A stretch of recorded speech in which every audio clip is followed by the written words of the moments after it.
Hi friends, கதைகள் தமிழோடு உங்களிடம் உரையாடுவது உங்கள் அன்பு தோழி விஜயா. முகம் மட்டும் இல்லை, அகமும் அழகா இருக்கணும். ஒரு குட்டி கதை சொல்றேன், வாங்க காணொலிக்குள்ள போலாமா? அவன் பேர் ஆகாஷ். ஒரு சாதாரண பள்ளி மாணவன். ஆனால் அவனது முகம் மற்றவர்களுக்கு சாதாரணம் இல்லை.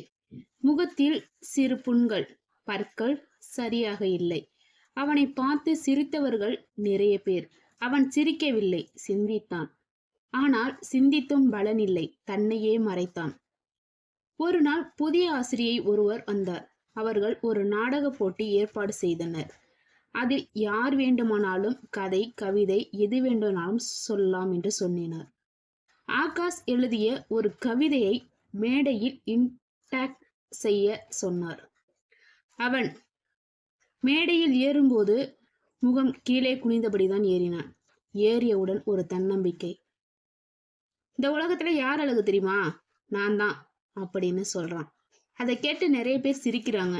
அடுத்து, நான் ஒரு குட்டி கதை சொல்றேன், ஒரு குட்டி கவிதை சொல்றேன் அப்படின்னு அவன் சொன்ன உடனே எல்லாரும் அமைதியாயிட்டாங்க. அழகு அழகு என்றால் முகம் அல்லடி, அழகு என்றால் முகம் அல்லடி, அழகு என்பது மனமடி. நெஞ்சில் உண்டெனும் நன்மைகள்தான் உலகம் பாராட்டும் தன்மைகள்தான்.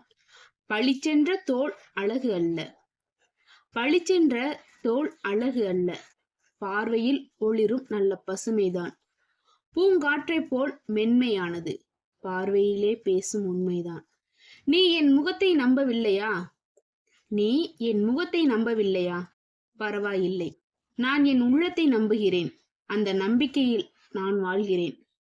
கண்ணாடியில் என்னை காணும்போது நான் ஒருவரை அல்ல, கண்ணாடியில் என்னை காணும்போது நான் ஒருவரை அல்ல, ஒரு கனவை பார்க்கிறேன். அழகு என்பது வரையும் வரைபடம் அல்ல, அது கடந்து செல்லும் கதை. இருண்ட தோல், வாயில் புண், சிரிப்பில் சிறு சாயல், அவையெல்லாம் குறைகள் அல்ல, அவையெல்லாம் எனது சிறப்புகள் அப்படின்னு சொல்லி முடிக்கிறாங்க. அதை கேட்ட உடனே எல்லாரும் கைத்தட்ட ஆரம்பிச்சிட்டாங்க. எவ்வளோ அழகா கவிதை சொல்றான். அவனோட முகம் அவங்களுக்கு அழகு இல்லைன்னு தெரிஞ்சுது. அதை நினைச்சு சிரிச்சாங்க. ஆனா இப்போ அதை மறந்துட்டாங்க. இந்த முகம்தான் உங்களுக்கு பிடிக்கலையா? அதுதான் அவனோட உண்மையான முகம். அதில் தான் அவனோட மன வலிமை இருக்கு அப்படின்னு அவங்க டீச்சர் சொல்றாங்க. இதை கேட்டோடனே எல்லாரும் கண்ணிலையும் கண்ணீர் வந்துருச்சு. அவன் ரொம்ப நல்ல பையன். அவன் எதனால முகம் அப்படி ஆணுச்சு? அவன் கபடி போட்டியில சேர்ந்தான். அவன் ஆசை, அவன் கனவு கபடியில சேரணும்னு. அதுல விழுந்ததுனால சின்ன சின்ன புண்ணு வந்துச்சு. இயற்கை தானே, எல்லாருக்கும் பல்லு கரெக்டா இருக்கணுமா என்ன? அவனுக்கு அவன் அழகா இருந்தா சரி, நமக்கு நம்ம அழகா இருந்தா சரி. எல்லாரும் தங்களோட தவறுகளை நினைச்சு ரொம்ப வெக்கப்படுறாங்க. இதுல இருந்து உங்களுக்கு நான் என்ன சொல்றேன் அப்படின்னா, உங்களுக்கு நீங்க அழகா இருந்தா போதும், அடுத்தவர்களுக்கு நீங்க அழகா இருக்கணும்னு சாத்தியம் இல்லை. உங்களுக்கு என்ன பிடிக்குதோ, உங்களுக்கு எப்படி இருக்கணும்னு தோணுதோ அப்படி இருந்து பாருங்க. உங்களை எப்படி பாக்குறாங்க அப்படிங்கிறது முக்கியம் இல்லை, நீங்க எப்படி பாக்குறீங்க அப்படிங்கிறது தான் முக்கியம். இந்த கதை உங்களுக்கு எப்படி இருந்துச்சுன்னு மறக்காம கமெண்ட் பண்ணுங்க. இந்த கதை உங்களுக்கு பிடிச்சிருந்தா மறக்காம லைக் பண்ணி, ஷேர் பண்ணி, சப்ஸ்கிரைப் பண்ணுங்க.